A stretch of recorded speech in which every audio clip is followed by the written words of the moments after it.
اچھا جی، حدیث اور قرآن کے باہمی تعلقات کی مختلف صورتیں. یہاں پر جو ہے نا مسئلہ یہ ہے کہ ہمارے یہاں دین اسلام کی حجیت کے لیے جو ہے نا، اس کے دلیل کے لیے قرآن مجید اور رسول اللہ صلی اللہ علیہ وسلم کی جو احادیث ہے نا، آپ صلی اللہ علیہ وسلم کی زندگی، آپ صلی اللہ علیہ وسلم کا اسوہ، آپ صلی اللہ علیہ وسلم کا قول، آپ کا فعل، آپ کا عمل، اللہ پاک نے اس کو دین قرار دیا ہے وداؤٹ اینی کنڈیشن. کیونکہ تمام مسالک اور تمام مذاہب اس بات پر متفق ہیں کہ نبی پاک صلی اللہ علیہ وسلم کے طریقے میں جو ہے اللہ نے کامیابی رکھی ہے.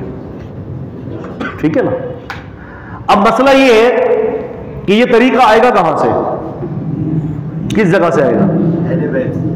سر سوال و جواب کی نشست بعد میں ہوگی، لیکن وہ یہ ہوگا کہ سوال و جواب ہمارے اس موضوع کے متعلق ہوں گے.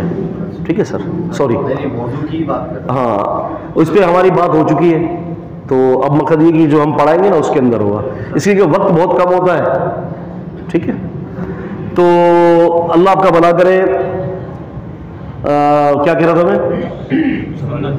ہاں، تو رسول اللہ صلی اللہ علیہ وسلم کی جو زندگی ہے نا، اللہ تعالیٰ فرماتے ہیں لَقَدْ كَانَ لَكُمْ فِي رسول اللہ اسوۃ حسنہ، کہ تمہارے لیے رسول اللہ صلی اللہ علیہ وسلم کی زندگی نمونہ ہے. نبی پاک صلی اللہ علیہ وسلم کی زندگی کے اندر جو ہے وہ کیا ہے ہمارے لیے؟ گڈ ایگزامپل ہے. یہ سورہ احزاب سورہ 33 کی آیت نمبر 21 ہے. اب دیکھیں مثال کے طور پر، اب زندگی پر اگر ہم نبی علیہ السلام کی بات کرتے ہیں تو قرآن مجید کے اندر بہت ساری ایسے احکامات، بہت ساری ایسی آیات ہیں کہ جن کو اگر ہم یہ کہیں کہ جی ہم حدیث کے بغیر اس کو سمجھیں، ہم حدیث رسول صلی اللہ علیہ وسلم کے بغیر اس کو سمجھیں تو یہ ممکن نہیں ہے. تو اسی باب کے اندر جو ہے ان مسائل کو ہمیں سمجھایا گیا ہے. چلیں جی، کون پڑھے گا؟ چلیے. اب ایک اور پہلو سے سنت کا مطالعہ کیجیے. کیا ہم سنت کے بغیر قرآن مجید کے احکام سمجھ سکتے ہیں؟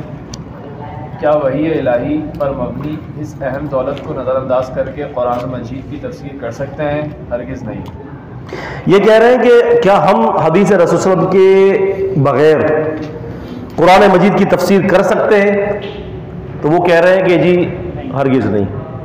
اس کی وجہ یہ ہے کہ اللہ تعالیٰ نے قرآن مجید کے اندر سورہ بقرہ سورہ نمبر 2 کی آیت نمبر 131، سورہ بقرہ سورہ نمبر 2 کی آیت نمبر 251، سورہ نساء سورہ نمبر 4 کی آیت نمبر 113 اور سورہ نساء سورہ نمبر 4 کی آیت نمبر 129، سورہ آل عمران سورہ نمبر 4 کی 164 اور سورہ احزاب سورہ 33 کی 34 کے اندر اللہ تعالیٰ فرماتے ہیں، اور سورہ جمعہ سورہ 62 کی آیت نمبر 2 میں یعلمہم الکتاب والحکمہ، کہ رسول اللہ صلی اللہ علیہ وسلم تمہیں کتاب کی تعلیم دیں گے. کون دے گا؟ استاد کس کو قرار دیا؟ اللہ کے رسول صلی اللہ علیہ وسلم کو. کس نے قرار دیا؟ قرآن مجید نے. یہ میری رائے یا کسی اور کی رائے نہیں ہے. ٹھیک ہے، ہم بات کر رہے ہیں قرآن مجید کے تناظر میں، قرآن مجید کی روشنی میں. تو یہ اللہ تعالیٰ کہہ رہا ہے کہ ہم نے کتاب کو سمجھانے کے لیے آپ کو اس ذات کو منتخب کیا ہے جو یعلمہم الکتاب والحکمہ، جو پوری انسانیت کا معلم ہے، محمد رسول اللہ صلی اللہ علیہ وسلم. اللہ کے رسول صلی اللہ علیہ وسلم کو معلم قرار دیا قرآن مجید نے.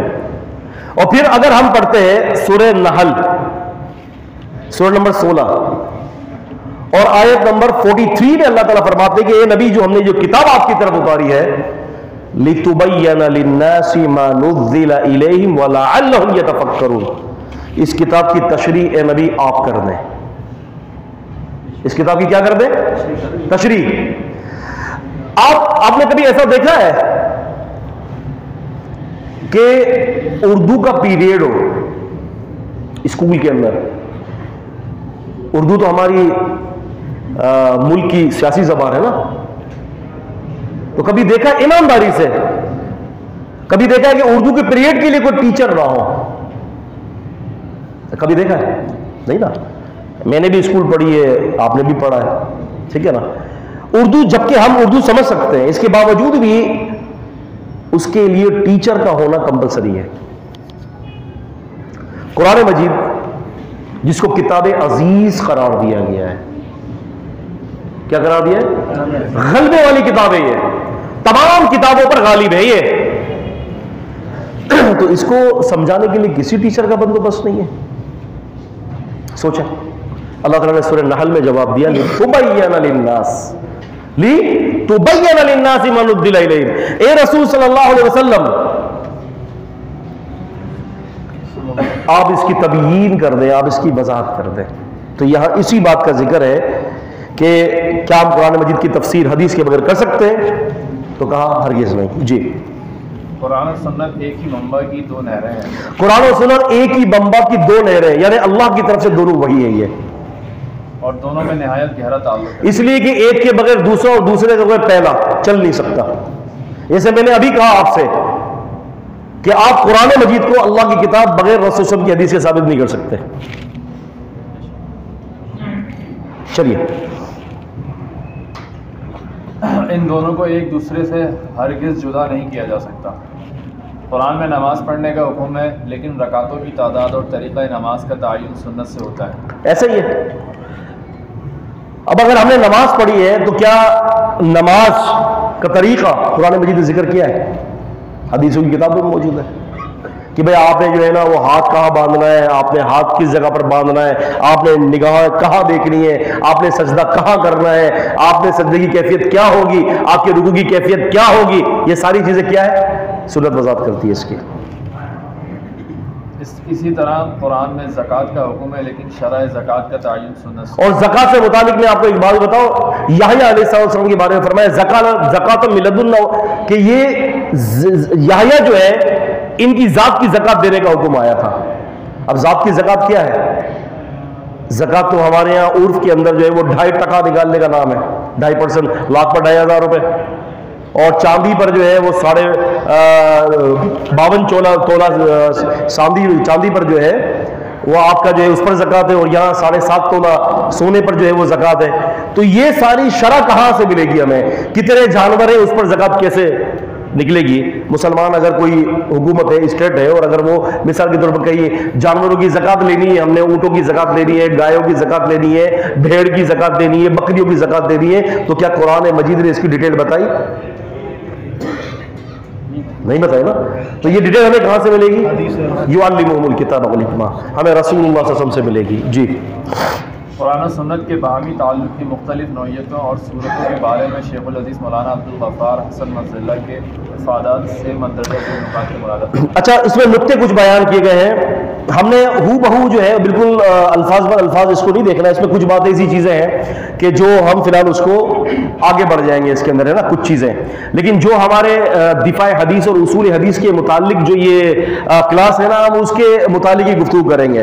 اب کیا ہے پہلا پوائنٹ، کیا بتا رہے ہیں؟ پڑھیے اس کو. جیسے بخاری اور مسلم کی مندرجہ ذیل حدیث میں رسول اللہ صلی اللہ علیہ وسلم نہیں، اس کا باب کا کیا قائم کیا ہے؟ بعض اوقات حدیث اور قرآن میں کلی معنوی مطابقت. بسا اوقات قرآن و حدیث کے اندر کلی معنوی مطابقت ہوتی ہے. مثلا جیسے بخاری اور مسلم کی مندرجہ ذیل حدیث میں رسول اللہ صلی اللہ علیہ وسلم نے جو 3 باتیں بتائیں، ان کی تصدیق اور مطابقت سورہ فرقان کی آیت سے ہوتی ہے. دیکھیں وہ 3 باتیں کیا ہے. رسول اللہ صلی اللہ علیہ وسلم سے کسی نے پوچھا ایو الذنب اکبر عند اللہ، اللہ کے نزدیک بڑا گناہ کون سا ہے؟ اللہ کے نبی صلی اللہ علیہ وسلم فرماتے ہیں ان تدعو للہ ندا وهو خلقک، کہ تو اللہ تعالیٰ کا شریک بنا حالانکہ اس نے تمہیں پیدا کیا ہے. یہی بات قرآن مجید سورہ فرقان میں ہے والذین لا يدعون مع اللہ الہا آخر، کہ وہ ایمان والے وہ ہیں جو اللہ تعالیٰ کے علاوہ کسی اور کو شریک نہیں بناتے اور کسی اور معبود کو عبادت نہیں کرتے. پھر اس نے کہا کہ کون سا اس کے بعد؟ تو اللہ کے نبی سے فرمایا ان تقتل ولدک مخافۃ ان یطعم معک، کہ تو اپنی اولاد کو اس وجہ سے قتل کر دے کہ وہ تیرے ساتھ بیٹھ کر کھائے گی، یعنی تیری روزی کے اندر وہ بھی شامل ہوگی. یہی بات اللہ نے فرمایا ولا یقتلون النفس التي حرم اللہ الا بالحق، کہ وہ لوگ کسی جان کو قتل نہیں کرتے مگر حق کے ساتھ. حق کیا ہے؟ رسول صلی اللہ علیہ وسلم نے اس کی بھی وضاحت کر دی. شادی شدہ زانی، خون کے بدلے خون، یا پھر وہ شخص جو دین اسلام کو چھوڑ کر یہودی ہو جائے، عیسائی ہو جائے، مرتد ہو جائے، اس کو قتل کا حکم اللہ کے رسول صلی اللہ علیہ وسلم نے دیا ہے. قال ثم آئی، پھر میں نے پوچھا اس کے بعد، آپ نے فرمایا ان تزانی حلیلۃ جارک، کہ تو اپنے کسی پڑوسی کی بیوی سے زنا کرے.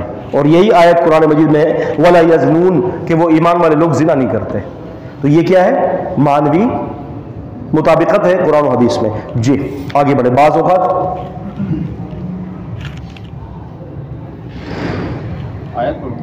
نہیں آگے چلے بس. بعض اوقات حدیث قرآنی الفاظ کے کئی ممکنہ معنی میں سے ایک مخصوص معنی کا تعین کرتی ہے. بسا اوقات ایسا ہوتا ہے کہ قرآن مجید کے اندر جو آیت ہوتی ہے نا، تو عربی کے اعتبار سے اس معنی کے اندر بہت سارے معنی ہیں. انہوں نے مثال کچھ اور دی، لیکن میں مثال کو آسان کرنے کے لیے میں اپنی طرف سے ایک مثال دیتا ہوں. قرآن نے کہا اقیم الصلاۃ، نماز کو قائم کرو. ٹھیک ہے. اب اس صلاۃ کے کیا کیا معنی ہیں؟ صلاۃ کے معنی کیا ہے؟ کسی کے دعا کرنا، تسبیح پڑھنا. ٹھیک ہے. اور ایک لغت کی کتاب کے اندر یہ بھی لکھا ہوا ہے، یعنی جو عربی لغت ہے اس کے اندر یہ بھی لکھا ہوا ہے کہ سیرین کو اپنے حرکت دینا، سیرین کو اپنے حرکت دینا. اب مسئلہ یہ کہ یہ آیتیں قرآن مجید کے اندر جہاں جہاں بھی آئی ہیں اقیم الصلاۃ اقیم الصلاۃ اقیم الصلاۃ، اس سے مطابق ہم کیا لیں گے؟ کوئی کہہ رہا ہے دعا ہے، کوئی کہہ رہا ہے درود ہے. ٹھیک ہے. کوئی مختلف چیزیں بتا رہا ہے. آخر تعین تو ہونا چاہیے نا، کیونکہ اللہ پاک کا دین میرے اور آپ کے سوچ پر تو نہیں ہے نا، وہ دین تو وہ ہے جو اللہ نے آسمان سے نازل فرمایا. تو یہ پھر اللہ کے رسول صلی اللہ علیہ وسلم ہمیں تعین کر کے بتائیں گے کہ اس معنوں کے اندر جو اللہ تعالیٰ کو جو معنی مقصود ہے وہ یہ ہے. سمجھ رہے ہیں؟ جی آگے بڑھیں. نمبر 3، بعض اوقات حدیث بعض قرآنی افعال کے فاعل کا تعین کرتی ہے. یعنی بسا اوقات ایسا ہوتا ہے کہ حدیث رسول صلی اللہ علیہ وسلم کے اندر، قرآن مجید کی آیت کے اندر پتہ نہیں چلتا کہ عمل کرنے والا کون ہے، کس نے کام کیا ہے، کس نے کام کیا، کچھ پتہ نہیں چلتا. مثال کے طور پر سورۃ العبس، عبس وتولى ان جاءه الاعمى، کہ آپ صلی اللہ علیہ وسلم نے تیوڑی چڑھائی. ٹھیک ہے. تیوڑی سے مراد یہ ہے کہ آپ صلی اللہ علیہ وسلم کو اس وقت اس نابینا شخص کا آنا جو ہے وہ پسند نہیں آیا کہ جب اللہ کے رسول صلی اللہ علیہ وسلم جو ہے وہ بڑے بڑے جو ہے وہ سرداروں کو دین اسلام کی دعوت دے رہے تھے. اب یہاں پر عبس وتولى کون ہے، ان جاءه الاعمى کون ہے، کچھ پتہ نہیں ہے. اللہ کے نبی صلی اللہ علیہ وسلم کی حدیث سے پتہ چلتا ہے کہ عبس وتولى نبی کریم صلی اللہ علیہ وسلم ہے. ان جاءه الاعمى سے مراد جو عبداللہ بن ابن میں مکتوم رضی اللہ تعالی عنہ ہے. تو اس سے نابینا سے ابھی اس سے یہ پتہ چلتا ہے کہ تعین اللہ کے رسول کی حدیث میں ہوا. کانٹیکس جو ہے اس کا جو سیاق و سباق جو ہے، اس کا جو پس منظر ہے، وہ ہر جگہ پر قرآن مجید اس کو آپ سامنے اس کو نقل نہیں کرتا، بلکہ پھر وہ رسول اللہ کی حدیثوں کے اندر اس کے جو ہے وہ پس منظر موجود ہوتے ہیں. چوتھا، بعض اوقات حدیث قرآن کے عام قاعدے کا استثناء ایکسیپشن بیان کرتی ہے. ایکسیپشن بیان کرتی ہے حدیث قرآن مجید کے عام حکم کا. قرآن مجید نے 4 جگہوں پر 4 چیزوں کو حرام قرار دیا ہے، یاد رکھیے گا. کتنی جگہوں پر؟ 4 چیزوں کو 4 مقام. سورہ بقرہ سورہ نمبر 2 کی آیت نمبر 172 173، سورہ مائدہ سورہ 5 کی آیت نمبر 3، سورہ انعام سورہ نمبر 6 کی 145 اور سورہ نحل سورہ نمبر 16 کی 115. یہ 4 جگہوں پر اللہ تبارک و تعالیٰ نے 4 چیزوں کو حرام کیا. کون سی؟ انما حرم علیکم المیتۃ والدم ولحم الخنزیر وما اہل به لغیر اللہ فمن استر غیر باغ ولا عاد فلا اثم علیہ ان اللہ هو الغفور الرحیم. فرمایا کہ ہم نے آپ کے اوپر جو ہے نا حرام کر دیا مردار. یعنی آپ یہ سمجھیں کہ اگر کسی جانور کو آپ نے، حلال جانور کی بات ہو رہی ہے، آپ نے جو ہے وہ ذبح نہیں کیا تو وہ آپ کے لیے حرام ہے. آپ کو اپنے ہاتھ سے اللہ کا نام لے کے ذبح کرنا پڑے گا. والدم، دم سے مراد وہ دم نہیں کہ جو بسا اوقات آپ کے گوشت کے ساتھ اس کے ساتھ خون لگا ہوتا ہے جانور کے. دم سے مراد وہ ہوتا ہے کہ جب آپ کی رگ کاٹتے تو بہتا ہے خون. والدم سے مراد کیا ہے؟ بہتا ہوا خون. ایسا نہیں ہے کہ آپ نے پیالہ بھرا اور اس کو جو ہے وہ حرام ہے آپ کے لیے. ولحم الخنزیر، اور خنزیر کا گوشت، فلیش آف سوائن. وما اہل بہ لغیر اللہ، ہر وہ جانور جو اللہ کے علاوہ کسی اور کے نام پر ذبح کیا جائے گا وہ بھی حرام ہے. وہ کیا ہے؟ وہ حرام ہے. یہ 4 چیزیں حرام ہیں. لیکن کیا صرف 4 چیزیں ہی حرام ہیں؟ میں مثال دیتا ہوں اس کی. بلی، بلی حلال ہے حرام ہے؟ حرام ہے. کتے حلال ہے حرام ہے؟ حرام ہے. ریچھ حلال ہے حرام ہے؟ حرام ہے. سب کے نزدیک حرام ہے. لیکن مقصد یہ ہے کہ یہ استثنائی قاعدہ کیسے ہمیں پتہ چلے گا کہ یہ حرام ہے اور یہ حلال ہے؟ ایک دفعہ بہت زیادہ لمبی بات نہیں، کچھ عرصے پہلے کی بات ہے، ایک دفعہ میری ڈیبیٹ ہوئی. تو ڈیبیٹ کے اندر جو موضوع تھا نا وہ حلال اور حرام تھا. حلال و حرام تھا.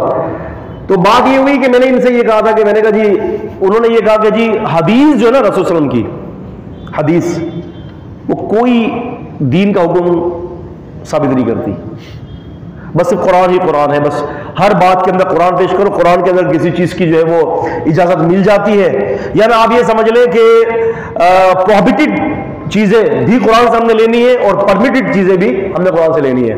تو میں پتہ ہے کیا کیا میں نے، ہم لوگوں نے یہ کیا کہ کتے کے چھوٹے چھوٹے بچے ہم لے گئے. تو میں نے وہ کہا کہ یہ لو اور آپ اس کی دعوت کریں. اب وہ جب یہ